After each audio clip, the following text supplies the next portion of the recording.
Hi hello ನಮಸ್ಕಾರ. ಸಂಧ್ಯಾಗೌಡ YouTube ಚಾನಲ್ಗೆ ಸ್ವಾಗತ. ನಾನಿವತ್ತು ಚಿಕನ್ ಕಬಾಬ್ನ ಮಾಡ್ತಾಯಿದ್ದೀನಿ. ಅದು ಎಣ್ಣೆಲಲ್ಲ, ಏರ್ ಫ್ರೈಯರಲ್ಲಿ. ತುಂಬ ಚೆನ್ನಾಗಿರುತ್ತೆ. ಆಯಿಲ್ ಫ್ರೀ ಇರುವಂತಹ ಏರ್ ಫ್ರೈಯರಲ್ಲಿ ಮಾಡೋದ್ರಿಂದ ಎಣ್ಣೆನೂ ಉಳಿತಾಯ ಆಗುತ್ತೆ. ಆ ಒಂದು ಟೇಸ್ಟ್ ಮಾತ್ರ ಸಖತ್ತಾಗಿರುತ್ತೆ. ನೀವು ಒಂದು ಸಲ ಮನೇಲಿ ಟ್ರೈ ಮಾಡಿ, ತುಂಬಾ ಚೆನ್ನಾಗಿರುತ್ತೆ. ಈ ಥರ ಟ್ರೈ ಮಾಡಿಲ್ಲ ಅಂತ ಹೇಳಿದ್ರೆ, ನಾನು for the first time air ಫ್ರೈಯರಲ್ಲಿ ಮಾಡಿರೋದ್ರಿಂದ ನನಗೆ ಒಂದು ಐಡಿಯಾ ಬಂತು ಇಷ್ಟೊಂದು ಚೆನ್ನಾಗಿ ಬರುತ್ತಾ ಅಂತ. ಸೊ ನೋಡ್ಕೊಂಡು ಬರೋಣ ಬನ್ನಿ ಹೇಗೆ ಮಾಡೋದು, ಏನೇನೆಲ್ಲ ಬೇಕು ಅಂತ. ನಾನಿಲ್ಲಿ ಅರ್ಧ kg ಚಿಕನ್ನ ತೊಳೆದು ನೀಟಾಗಿ ನೀರನ್ನ ಸೋದಿಸ್ಕೊಂಡು ಇಟ್ಕೊಂಡಿದ್ದೀನಿ. ನೆಕ್ಸ್ಟು ಒಂದು ಪಾತ್ರೆಗೆ ಸ್ವಲ್ಪ ಮೊಸರು ಹಾಕೋತಾ ಇದ್ದೀನಿ. ಅದಕ್ಕೆ ಸ್ವಲ್ಪ ನಾನು ಧನಿಯಾ ಪೌಡರ್ನ ಹಾಕೋತಾ ಇದ್ದೀನಿ. ಒಂದು ಅರ್ಧ ಟೇಬಲ್ ಸ್ಪೂನ್ ಅಥವಾ 1 ಟೇಬಲ್ ಸ್ಪೂನ್ ಹಾಕೋತಾ ಇದ್ದೀನಿ. 1 ಟೇಬಲ್ ಸ್ಪೂನ್ ಅಂತಲೇ ಅಂದ್ಕೊಳ್ಳಿ.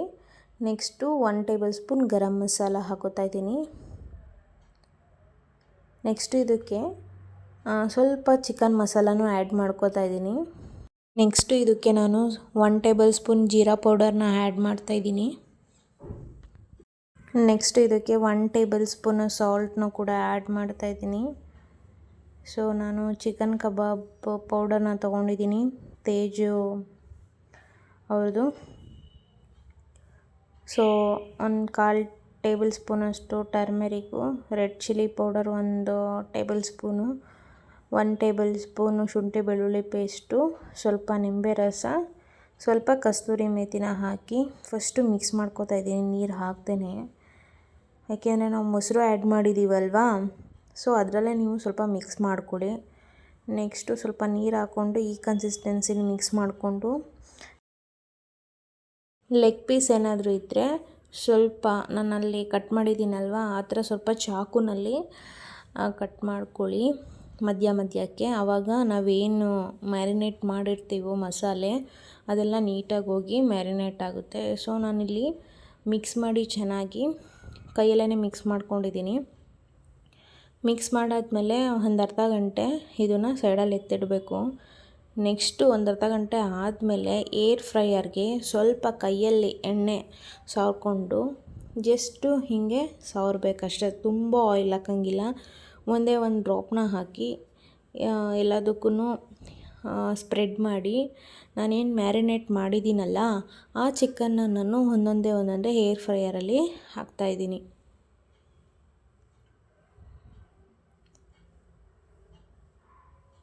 ಆಮೇಲೆ ಈ ಏರ್ ಫ್ರೈಯರ್ನ ಯೂಸ್ ಮಾಡೋದು ತುಂಬಾ ಸುಲಭ.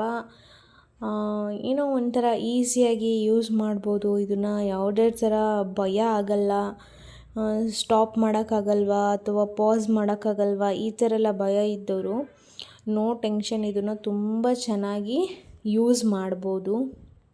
ನಾನು ನಿಮಗೆ ಇದರಲ್ಲಿ ಹೇಳ್ಕೊಡ್ತೀನಿ ಯಾವ ಥರ ಮಾಡೋದು ಅಂಥೇಳಿ. 2 ಥರನೂ ಯೂಸ್ ಮಾಡ್ಬೋದು ಇದನ್ನು.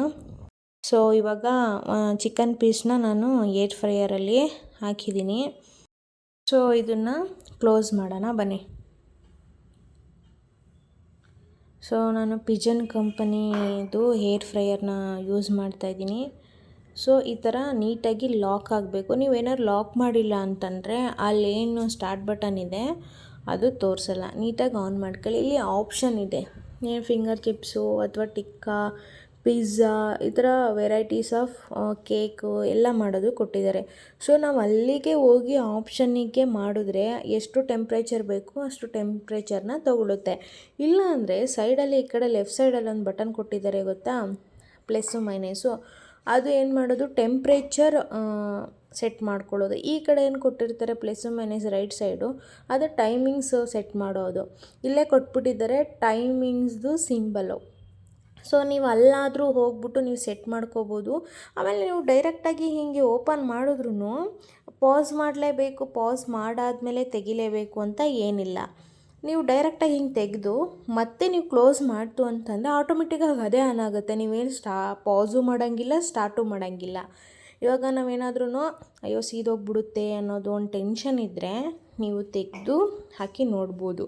ಸೊ ನಾನು ಈ ಥರ ಒಂದು 15 ಮಿನಿಟ್ಸ್ ಒಂದು ಸೈಡ್ ಮತ್ತೆ ಮತ್ತೆ ಇನ್ನೊಂದು 15 ಮಿನಿಟ್ಸು ಇನ್ನೊಂದು ಸೈಡ್ ಬೇಯಿಸ್ಕೊಂಡಿದ್ದೀನಿ. ಸೊ ಎರಡೂ ಸೈಡ್ ಬೇಯಬೇಕಲ್ವಾ, ಸೊ ಹಾಗಾಗಿ ತುಂಬ ಚೆನ್ನಾಗಿ ಬಂದಿರುತ್ತೆ. ಮನೇಲಿ ಟ್ರೈ ಮಾಡಿ. ಯಾರು ನನಗೆ ಆಯಿಲ್ ಇಷ್ಟ ಇಲ್ಲ, ನನಗೆ ಆಯಿಲ್ ಕಂಟೆಂಟ್ ತಿನ್ನಬಾರ್ದು ಅಂತ ಇರೋರಿಗೆ ಈ ಥರ ಏರ್ ಫ್ರೈಯರ್ ತುಂಬಾ ಹೆಲ್ಪ್ಫುಲ್ ಆಗುತ್ತೆ. ಭಯ ಪಡೋವಂಥದ್ದೇನಿಲ್ಲ, ಆರಾಮ್ಸೆ ಯೂಸ್ ಮಾಡ್ಬೋದು. ಈ ವಿಡಿಯೋ ಏನಾದರೂ ನಿಮ್ಗೇನಾದರೂ ಇಷ್ಟ ಆಗಿದರೆ ಲೈಕ್ ಮಾಡಿ, ಸಪೋರ್ಟ್ ಮಾಡಿ. ನನ್ನ ಚಾನಲ್ನ ಸಬ್ಸ್ಕ್ರೈಬ್ ಮಾಡ್ಕೊಂಡಿಲ್ಲ ಅಂದರೆ ದಯವಿಟ್ಟು ಸಬ್ಸ್ಕ್ರೈಬ್ ಮಾಡ್ಕೊಳ್ಳಿ. Thank you so much.